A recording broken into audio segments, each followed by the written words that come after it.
Assalamualaikum warahmatullahi wabarakatuh. Pada pembahasan kali ini kita akan membahas tentang bahasa Arduino atau bahasa processing bagian 1.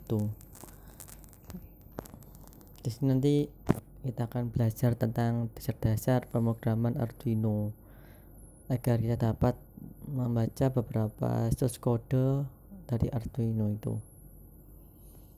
Baik, next selanjutnya. Oke, pendahuluan. Bahasa Arduino disebut juga bahasa processing.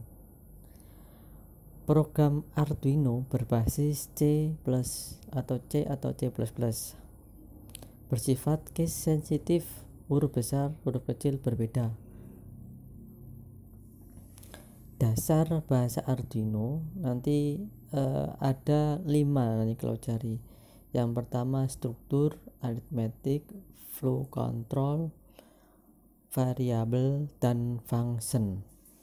Nanti mungkin di sini ada 3, struktur, arithmetic, flow control gitu. Untuk yang selanjutnya nanti di bagian kedua yaitu variabel dan function. Yang pertama struktur. Ini wajib diketahui oleh semua yang belajar Arduino bahwa ada struktur yang paling utama yang harus ada. Kalau tidak ada ini pasti kodenya pasti error ya. Yang itu pertama void setup, kemudian statement, setelah itu void loop statement. Di void setup itu nanti berisi tentang variabel-variabel yang dipanggil.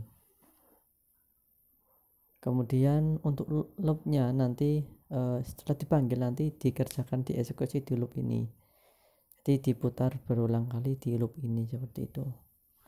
Jadi harus tahu ya, harus struktur ini harus ada. Kalau nggak ada ya pasti error gitu ya. Void setup, void loop gitu. Oke, ingat-ingat. Baik, next selanjutnya. Oke, yang pertama void setup. Ini penjelasannya.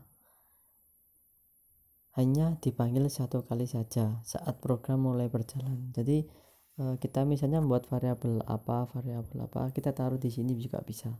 Nanti bisa dipanggil sekali saja dan bisa dipanggil misalnya manggil satu kali berarti sudah bisa ditulis lagi gitu, nggak usah manggil lagi karena sudah kepanggil berarti dia sudah tertulis di programnya. Nanti bisa kita panggil berkali-kali. Berfungsi untuk inisialisasi pin mode. Bisa digunakan untuk pin mode apa, output, atau misalnya pin 1 input, pin 2 output, seperti itu. Yang ketiga, fungsi ini harus ada meskipun tidak ada program yang akan dieksekusi ya. Jadi harus ada ya. Jadi void setup ini harus ada. Kalau tidak ada pasti error gitu. Ini wajib. Hukumnya harus wajib sekali.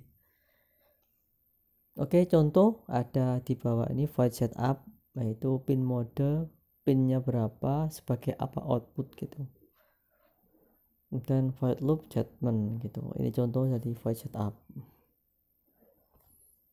Kemudian void loop. Fungsi ini akan mengulang program yang ada secara terus-menerus sehingga program akan berubah dan merespon sesuai inputan. Jadi nanti sesuai dengan yang tadi saya jelaskan bahwa void loop nanti akan mengeksekusi berulang-ulang. Contohnya ada di bawah ini. Digital write pinnya berapa di high, kemudian delay 1000 millisecond atau 1 detik.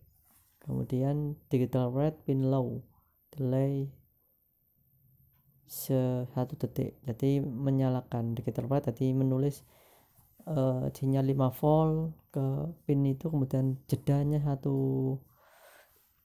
detik, kemudian dimatikan low 1 detik lagi dan berulang-ulang seperti itu.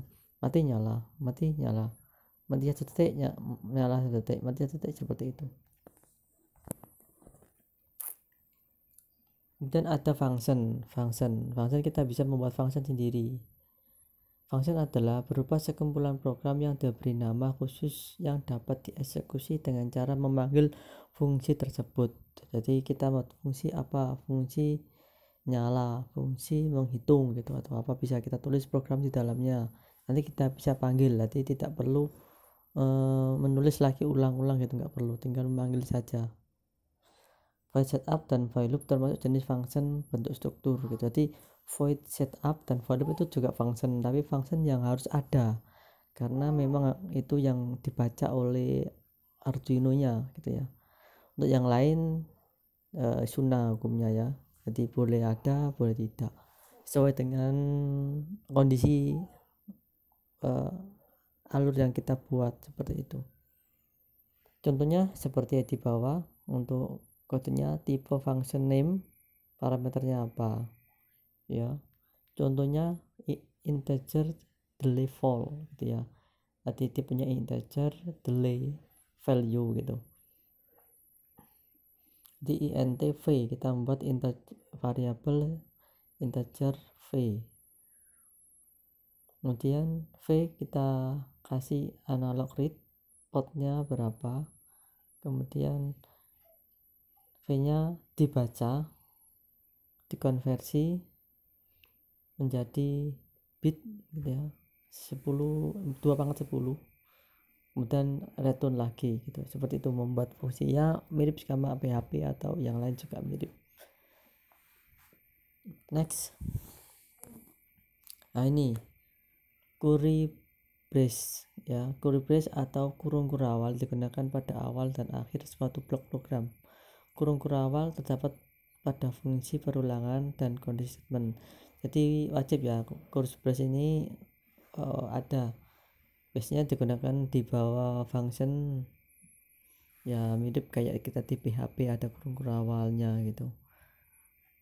Harus ada seperti ini karena bahasa C itu mirip seperti ini. Oke, saya anggap mudah. Next, semikolon itu titik dua akhir, titik petik gitu ya, koma titik atas, titik dua petik, titik dua koma gitu. Semikolon digunakan pada akhir statement atau memisahkan elemen di dalam looping, serta untuk memberi tahu komputer saat akan mengeksekusi instruksi. Jadi contoh seperti integer angka sama dengan 14 titik koma, seperti itu. Jadi titik koma semikolon. Ya kalau nggak ada itu nggak apa-apa, maksudnya error. Jadi harus ada, jangan lupa ya. Kemudian blok komen, jadi kayak di PHP kita bisa ngasih komen, misalnya mau ngasih keterangan ini fungsi apa, ini apa, keterangannya apa, bisa. Blok komen merupakan area teks yang tidak akan berpengaruh oleh program, digunakan untuk memberi komentar atau catatan program sehingga pembaca yang lain bisa memahami maksud program tersebut. Jadi sebuah keterangan, jadi ini misalnya kita nulis apa, ini ada keterangannya di sini gitu. Jadi kita sebenarnya ini tidak akan berpengaruh pada aplikasi, jadi ya bebas saja, tapi ya jangan terlalu banyak, nanti bisa memakan memori dari Arduino nya itu sendiri. Next, line comment. Jadi ada tadi blok komen itu bisa berbaris-baris. Kalau line comment itu cuma satu baris saja. Line comment digunakan untuk memberi komentar tunggal atau catatan program dalam satu baris saja. Contohnya ada di bawah itu integer A sampai dengan 7. Nanti kita kasih komen menyiapkan nilai awalnya 27. Jadi kalau lupa gitu ya, bisa kita kasih komen ini untuk apa, pin ini untuk apa, itu bisa. Oke, untuk selanjutnya aritmetik kita sambung di pembahasan berikutnya. Saya akhiri dulu. Assalamualaikum warahmatullahi wabarakatuh.